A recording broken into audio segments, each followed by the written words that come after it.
ચાલે છે એટલે એમણે છોકરું પેદા કરી દેવાનું, આવું હોય કોઈ દાડો? કયા સમયમાં જીવીએ છીએ આપણે? બહુ સમય બદલાયો છે અને હું માનું છું માનસિકતાઓ બદલવાની બહુ જરૂર છે. હવેના લગ્ન એ એકબીજા પર ડિપેન્ડેડ બે લોકોના લગ્ન નથી. હવેના લગ્ન એ તદ્દન ઇન્ડિપેન્ડન્ટ, મગજ, આવક, વિચાર, માન્યતા, બિહેવિયર ધરાવતા બે એવા લોકોના લગ્ન છે જે એકબીજા સાથે જીવવા માટે પૂર્ણપણે તૈયાર છે. Whether we accept this or we don't, this is what today's marriage is all about. If they don't agree, don't ever push them to get into it. એક જિંદગી બરબાદ કરવાનો તમને અધિકાર નથી, તો આ તો બબ્બે જિંદગી બરબાદ થાય છે. Don't do that. બહુ દેખાવડી નથી, હવે એને ગમી તો અમે શું કરીએ? આવું તમારે શું કરવી છે દેખાવડી? તમારી વહુ બહુ રૂપાળી લાગે છે એવું તમારે જાહેરમાં બતાવવું છે? શું કામ? એને નથી ખાવાનો શોખ, એને ખાવાનું બનાવે એવી છોકરી નથી જોઈતી, એને એની સાથે રાત્રે રૂપિયા પોઈન્ટ રમે એવી જોઈએ છે. રમો. એ બે લોકોએ કેવી રીતે જીવવું ને ત્રીજી વ્યક્તિ ક્યારેય નક્કી નહીં કરી શકે. અને please don't late anyone decide. તમે બે જણા તમારો ઝઘડો પણ લઈને કોઈ પાસે નહીં જતા ક્યારેય. ત્રીજો માણસ તમને ક્યારેય તમારો ઝઘડો સોર્ટ આઉટ નહીં કરી આપે. તમારો ઝઘડો તમારો અંગત ઝઘડો છે, એ સોલ્વ પણ જાતે જ કરજો. એકબીજાના માથા ફોડજો, ત્રીજા માણસને નહીં બોલાવતા. કારણ કે ત્રીજો માણસ દાખલ થાય ને એટલે લગ્નમાં ડ્રિફ્ટ આવે અને ડ્રિફ્ટ ધીરે ધીરે મોટી થતી જાય. તમે મરજીથી પરણ્યા, તમે સાથે રહો છો, તમારો ઝઘડો તમારા બહેનો છે, તમે જ સોલ્વ કરો. મા બાપને પણ નહીં કહેવાય. હું આવું માનું છું. પછી તો દરેક માણસની પોતાની ઈચ્છા, મરજી છે. પણ મને આવું લાગે છે કે લગ્ન વિશે હું આટલું કહી શકું. પેરેન્ટ્સે જ બહુ પૂછ્યું, તમે તો કંઈ પૂછતા જ નથી. ખરેખર લગ્ન તમારા છે, પેરેન્ટ્સના નથી. Yes please. Yeah of course you are. So generally love marriage હોય ને તો એમાં the saying is the opposites attract. અને તમે જ્યારે અરેન્જ મેરેજ સેટિંગમાં જાઓ ત્યારે most of the times you looking કે શું સિમિલારિટીઝ મેચ થાય. So when similarities are not there, then what kind of attributes can you look for? Arrange marriage or love marriage, મને હંમેશા એવું લાગ્યું છે કે ઓપોઝિટ્સ એટ્રેક્ટ. બે એવા લોકો કે જે એક જણ બહુ જ બોલે અને બીજું ઓછું બોલતું હોય તો તમને સમજાય કે આ પરફેક્ટ લગ્ન છે. એક જણ બહુ જ આઉટ ગોઈંગ હોય, ખૂબ મજા કરવા વાળી વ્યક્તિ હોય અને બીજી એટલી ના હોય તો તમને એમ થાય કે આ કરેક્ટ લગ્ન છે. બધાને હું એક સજેશન કરું છું. કોફી વિથ કરણમાં એક ઇન્ટરવ્યૂ છે ટ્વિંકલ ખન્ના અને અક્ષય કુમારનો. લાસ્ટ સિઝનનો છે મને લાગે. Please watch that interview. Maybe it is little made up, maybe it is little fake, but that shows their chemistry. લગ્નના 25 વર્ષે આ કેમિસ્ટ્રી હોય ને સ્ટાર કપલમાં, તો એમ માનવું કે આમાં 25% પણ સાચા હોય ને તો બહુ અદ્ભુત છે. બે જણા સરખા હોય ને એ જરૂરી નથી, બે જણા એકબીજાને ચાહે એ જરૂરી છે. કોને શું ભાવે છે, કોણ, મેં કહ્યું ને એવી વાત છે. But yes, very important criteria in arranged marriage is how honest is she? How open is she? How much she can talk to you? How much she can understand you without saying? How much she reads between the lines? કેટલી બધી નાની નાની વસ્તુઓ હોય છે. તમે બધાએ notice કર્યું હશે કે પપ્પા જમતા હોય ને એમને ખબર જ ના હોય, ફોન પર હોય ને મમ્મી શાક પીરસી દે. કર્યું છે આવું નોટિસ? માનું ધ્યાન છે પપ્પાની થાળીમાં. આ બિટવીન ધ લાઇન્સ છે. આ વન્ડરફુલ રિલેશન છે. એ એની પોતાની દુનિયામાં છે અને છતાં એક વ્યક્તિ છે કે જેને ખબર છે કે હું નહીં પીરસું અને 2 વાર કે આપું કે ના, અને પછી ત્રીજી વાર કે હા સારું આપ. કેમ? કારણ કે એનું ધ્યાન જ નથી. એને પહેલી 2 વાર એમ જ ના પાડતી. પણ માને ખબર છે કે આટલું તો એ ખાય જ છે. હમણાં એક બહુ સરસ કિસ્સો કયો મુરારી બાપુએ કે બચ્ચું જમતું તો એણે એની મમ્મીને કહ્યું કે माँ मुझे बता देना मेरा पेट कब भर जाएगा. આ માને સમજાય છે. એ તો ખાધા કરે, એને શું? એની મમ્મી કહે કે બેટા બસ હવે તને નહીં, યુ કાન્ટ ડાયજેસ્ટ મોર. પતિ પત્ની વચ્ચે હું એવું માનું છું આવો સંબંધ હોવો જોઈએ. વગર કહે જે બે જણા એકબીજાને સમજવા માંડે ને ત્યારે એમ માનવું કે આ બે સાથે રહી શકે. ખાલી આવીને ચપ્પલ કાઢે ને સમજણ પડી જાય ને કે કંઈ થયું છે, ઘેર કઈ થયું છે? હલો કે એને એમ ખબર પડે કે કેમ અવાજ બરોબર નથી, તો એમ માનવું કે આપણને માણસમાં પણ રસ પડે છે. Even your emotions are getting entangled with that person's emotions and you are also reading that person between the lines. ખાલી હલો કે એને તમને સમજણ પડે કે આનો અવાજ બરોબર નથી, તો એમ માનવું કે આપણને પણ એનામાં રસ પડે છે. બાકી એ રડતી હોય ને તમે એમ કહો શું મોઢામાં ભર્યું છે, કંઈ ખાય છે? આવું બી બને ને. એ રડતા રડતા વાત કરતી હોય ને તમે એમ કહો મોઢામાં કંઈ ભર્યું છે, ખબર જ ના પડે તમને, કારણ કે તમને રસ જ નથી. તમને રસ પડવા માંડે ને પછી તમને બધી સમજણ પણ ઓટોમેટિક પડવા માંડે. Nothing is interesting if you are not interested and everything is interesting if you are interested. બે લોકોને એકબીજાની ઝીણી ઝીણી વાતમાં રસ પડવો જોઈએ. એ શું કામ કરે છે, એ ઘેર ઓફિસથી આવીને તમને એમ કે મારો બોસ આવો છે ને આવો બોલાવો, અને ત્યારે એવું નહીં કહેવાનું કે ભાઈ ઓફિસની વાત મારે નથી સાંભળવી. સાંભળો ને, એમાં શું વાંધો? ચોખાના ભાવ શું ચાલે છે એ તમને કહે તો થોડી વાર સાંભળી લેવાનું, એમાં શું? તમે શેર બજારના ભાવ ડિસ્કસ કરો. Let's be interested in each other. Let's know each other little better. That's the best thing I think can happen about marriages. I was full days pregnant અને કાશ્મીરમાં લેન્ડસ્લાઇડિંગ થયેલું. I had lost my one son and I was going through a severe depression. And Sanjay comes home and tells, આમ કપડા ભરે તો ક્યાં જાય છે કે હું કાશ્મીર જાઉં છું. કેમ? તો કે મારે ફોટોગ્રાફીનું અસાઇનમેન્ટ છે, મારે આ લોકો માટે ફોટા કરવાના છે, નેશનલ જ્યોગ્રાફી. હું તો જાઉં છું. કંઈ તમે સમજો એ પહેલા તો એ ઘરની બહાર નીકળી ગયો અને પછી કંઈક 7 દિવસ અનકોન્ટેક્ટેબલ. And I was full days pregnant and when he comes back he is telling me the story કે હું 7 મળદાની વચ્ચે આવી રીતે કઈ એરક્રાફ્ટમાં બેસીને આવે ને ફલાણું. મેં કીધું સંજય, મન નથી સાંભળવું. બી વોકલ ઓલ્સો કે મન નથી સાંભળવું. I am full days pregnant. If it is your story I will listen to it after some time, but I have lost a child and I am not ready mentally to listen to this story. Say it. એમાં શું ખોટું છે? પછી એણે એવું બધું કીધું, હું તો આખી રાત ના સૂતી. પણ એ કીધું કેવા કેમ દીધું?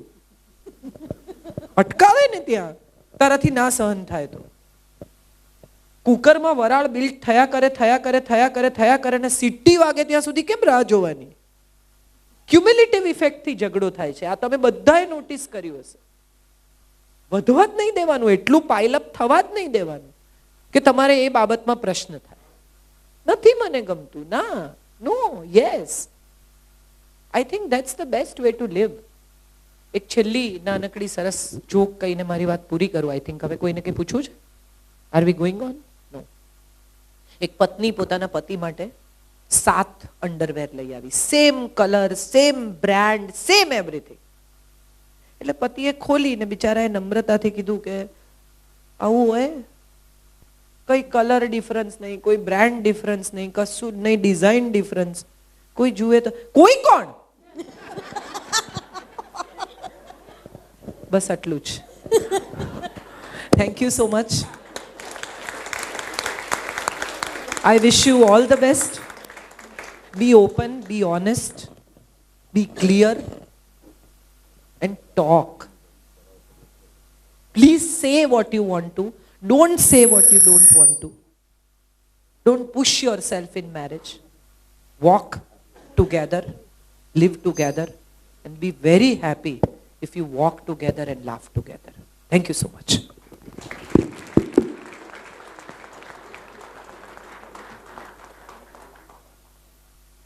I think all of you would definitely need some time to absorb the vibrations which were going on in this hall. અને તમે બધા મારી સાથે સંમત થશો કે it was a superb time. All of you invested looking into your own selves, your own process through which you're going, your life, your marriage. And it's all thanks to Kajal Ben and emnu sharing. Kajal Ben, I do not know whether these guys agree with me or not, but I am going to ask them, if you really agree with me that it was bold and beautiful, your clap should say that.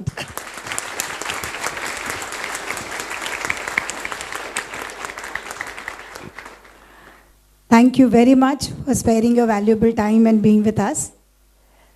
If anybody would like to share something અત્યાર સુધી કાજલબેને તમારી સાથે ઘણું sharing કર્યું, તમારા ક્વેશ્ચનના answers આપ્યા, તમારા ક્વેશ્ચન્સને પૂરી રીતે જસ્ટિફાઈ કરીને એને ડિટેલમાં તમને એક્સપ્લેન કર્યા. Anything that you would like to share with her? Anyone from here? This is more of a confession to you. I do like speaking a lot. I do give a lot of speeches in the city where I am from. So Hindi or Gujarati is not something what we talk there. So it's English what we go ahead. My confession to you is, I'm sorry, I pick up a lot of your speeches, convert it into English and present it to the audience there. The Gujarati Samaj, Tyana Gujarati Samaj ma, but I make a point ke, yes, I quote your sayings, I quote your words. So it's a confession, sorry and thank you. Sorry, be happy. Thank you.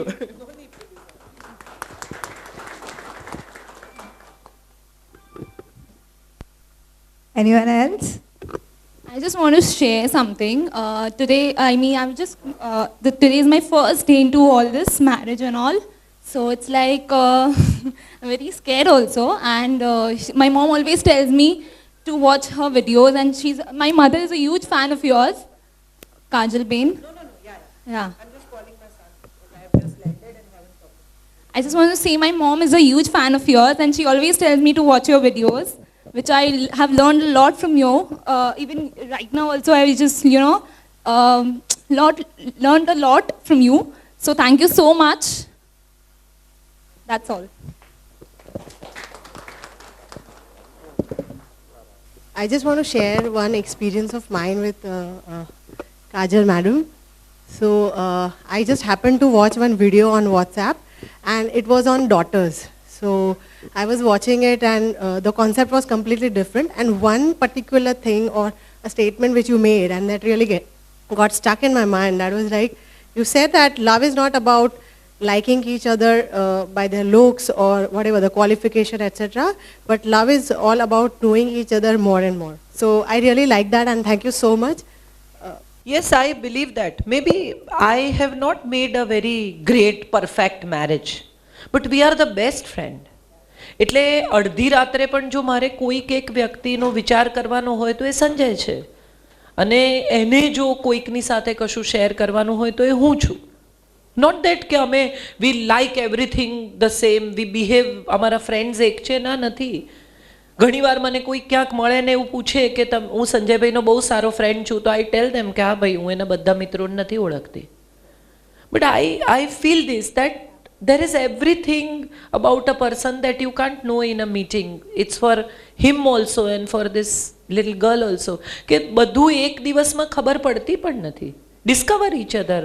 થોડું થોડું એકબીજા વિશે તમે જો જાણતા રહો તો બહુ મજા આવે. નવી નવી ફેક્ટ્સ એકબીજા વિશે શોધ્યા કરવાની પણ બહુ મજા આવે. It's not only about the destination, but it's about wonderful. Thank you so much for that. Kajal Bain, I just would like to thank you very much. And I think you've articulated a lot of things really well. You simplified a lot of things, and I'm very grateful that I came here, and it was a really enlightening session for me. Thank you so much. Hi Kajal ma'am, my name is Vidhi Desai. I just wanted to mention about that example which you had given about the wife eating non-veg outside and her husband not knowing that. And you had asked whether will it create a problem or something. So I just wanted to share my opinion and whether it is right. I mean, it won't create a problem as such because she's not eating it at home. But I think the compatibility, the understanding between them can be made so better that she could share that with him. It was on the other side that her husband didn't know. It would have been better if he knew, and that would make a great difference. I mean, he would be okay with it. But somewhere that understanding and that affection and that compatibility should be so much that she herself might be able to tell him, you see, I want to eat it outside and I hope that you don't have a problem. That's what I said initially, that be honest as much as you can. But sometimes you like someone so much that you are not ready to open up a few things. But then give that comfort to the other person, that the person is ready to open up and come. એટલે કોઈના વિશે કશું શોધી કાઢવું પડે, એને બદલે એ સાચું બોલે એવી પરિસ્થિતિ ઊભી કરવી, એ પણ આપણા હાથમાં હોય છે. You find out something for someone, એ કેવી વાત છે કે તમે એને ગુનેગાર સાબિત કરવાનો પ્રયત્ન કરો છો. But if you give that level of comfort કે સામેનો માણસ જ તમને એવું કહે કે હું તમને 2 વર્ષથી કીધું નથી યાર બટ આઈ લવ નોનવેજ, અને એવી પરિસ્થિતિ આવે કદાચ એ કહી દે કે હું ખાઉં છું તો શું એમાં, મને તો બહુ આ બધી વસ્તુઓ મને બહુ ગૌણ લાગે છે, મને લાગે છે, મે બી કોઈકને બહુ લાગતી હોય, ઉછેર બહુ મેટર કરે છે, પણ મને એવું લાગે છે કે બેસિકલી માણસ અંદરથી કેવો છે, વ્યક્તિ કેવી છે, એની સાથે કેવી રીતે જીવી શકાય બહુ અગત્ય. What you are saying makes lot of sense to me too. Thank you, ma'am. Any parents, કોઈ પેરેન્ટ્સને કાજલબેનને સવાલ કરવાની ઈચ્છા? હા પ્લીઝ પ્લીઝ કહો. Just 1 minute. શું નામ આપનું સાહેબ? હિતેશ મોદી. હિતેશભાઈ મોદી. કોણ છે તમારા કેન્ડિડેટમાં? ઝીલ માય ડોટર. ઝીલ મોદી એમની ડોટર છે. 1 મિનિટ. કાજલબેન, તમે જે એક વાત કરી કે તમારી દીકરીને તમે જેટલું લાડ પ્યારથી જે રીતે દીકરાની જેમ મોટી કરી, તો આ એક હંમેશા મારે એક દુવિધા રહેતી હતી કે જ્યારે હું એની માટે કોઈ એલાયન્સ, મેરેજ એલાયન્સ માટે જોઉં તો અમારી કરતાં સુખી લોકોને જ જોવા જોઈએ કે ન જોવા જોઈએ. પણ રિયલી તમારી વાતથી મને ઘણું સમર્થન મળ્યું કે yes, there is nothing wrong in looking at a prosperous or the more happier and more wealthy families. હા, એટલે પૈસા એ જ ક્રાઇટેરિયા નથી. યસ. વેલ્ધી ફેમિલીનો છોકરો સારો હોય તો એ પણ એટલું જ મહત્વનું છે, અને કદાચ વેલ્ધી નથી તો વેલ્ધી થશે. Yeah. વેલ્ધી છે એ વેલ્ધી રહેવાના નથી, ને વેલ્ધી નથી એ વેલ્ધી નહીં જ રહે એવું નક્કી નથી. And even we can look at the prospects, Yeah. certainly. અને સેકન્ડ વસ્તુ, I also wanted to really thank you કે એક મને આમાંથી તમારામાંથી what I am taking away from today's your what you have now counselled, કે આ લોકો તો પ્રભુતામાં પગલાં હવે પાડવાના છે, પણ અમે લોકો જે મા બાપો છે, we have already lived our marriage life of 25 or plus years. Still today I find from your this thing કે I still discover my wife on daily basis. Which is so wonderful. Yep. Thank you. Thank you. શું નામ છે સાહેબ તમારું? રાજનભાઈ જાની. કોણ છે તમારો કેન્ડિડેટમાં? મારી ભત્રીજી છે ભાવિકા જાની. Okay, 1 minute. હા, કાજલબેન માટે. નમસ્તે મેડમ. આ તમને પૂછવાનો પ્રશ્ન છે કે નહીં એના વિશે તો મને બહુ ખ્યાલ નથી, પણ સમાજમાં મેં લગભગ મારા કુટુંબમાં 10-12 દીકરા દીકરીઓના પ્રસંગ કરેલા છે, અને મને આ અમુક સમયે આ મંગળ જે આપણા હિન્દુ સમાજમાં જે એક આ પ્રથા છે એના વિશે શું સમજવું અને કેટલું એને મહત્વ. હું એક્ઝેક્ટલી મંગળ વિશે જ બોલી, કદાચ તમે નહોતા અથવા તમારું સોરી, ધ્યાન આઈ નહોતું. Was late. Yeah, I have said about it.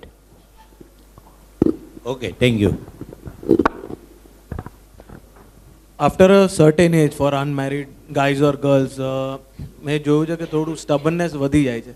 So how to tackle with that? એટલે Stubbornness in what way? in decision making, like choice. હા, એટલે તમે મેં કહ્યું ને એવું છે આપેલું કે પીળા માટે પીળું પોતું ને લીલા માટે લીલું પોતું, એવું તમે તમારી રીતે જીવ્યા હો. એટલે જ મેં શરૂ ત્યાંથી કર્યું. 35 વર્ષે હિરેન પરણ્યો તો મને કે 2 બાજુથી નીચે નથી ઉતરાતું. This also matters with lucidity. See, decision making is more important at young age. Age matters there. મને કોઈકે પૂછેલું ત્યારે કે ત્યારે તમારામાં બદલાવાની સંભાવના બહુ હોય, પછી તમારામાં બદલાવાની સંભાવના ઓછી થઈ જાય. પ્લસ તમે જિંદગી જોઈ લીધી હોય, તમને એવું લાગે કે કોઈના વગર પણ ચાલે જ છે ને યાર, તો ક્યાં હવે એક નવી સમસ્યા ઊભી કરવી, ટુ બી વેરી પ્રિસાઇઝ. પણ મને એવું લાગે છે કે એ છે ને ડિસિઝન થઈ જતું હોય છે અથવા નથી થતું. આ જગ્યાએ આવ્યા પછી પણ તમે ડિસિઝન કરી જ લેશો એવું હું નથી માનતી. But open your doors. That's the only thing I can tell you. Open your doors. મને આટલું તો જોઈએ જ ને, આના વગર તો નહીં જ ચાલે. એક પેલા જો આમનો બહુ સરસ ગુજરાતી, હવે તો ભૂલાઈ ગયા, બહુ સરસ એક પેલા વનેચંદનો વરઘોડો ને એનો શાહબુદ્દીન રાઠોડ એનો એક બહુ સરસ જોક છે કે પહેલાં એક ભાઈ કહે છે કે કન્યાને સાહિત્યમાં રસ હોવો જોઈએ ને કન્યા આવી હોવી જોઈએ ને કન્યા તેવી હોવી જોઈએ. પછી કહે છે કે કંઈ નહીં, સાહિત્યમાં રસ નહીં હોય તો પણ ઓછામાં ઓછી ગ્રેજ્યુએટ હોવી જોઈએ. પછી કે ગ્રેજ્યુએટ નહીં હોય તો ચાલશે, 12મું પાસ જોઈએ. પછી કે 12મું પાસ નહીં હોય તો ચાલશે, 10મું ચાલશે. ને છેલ્લે કહે છે કે હશે અક્ષર જ્ઞાન હું આપીશ પણ મને કોક પરણાવો હોય. ત્યાં સુધી રાહ ન જોવી.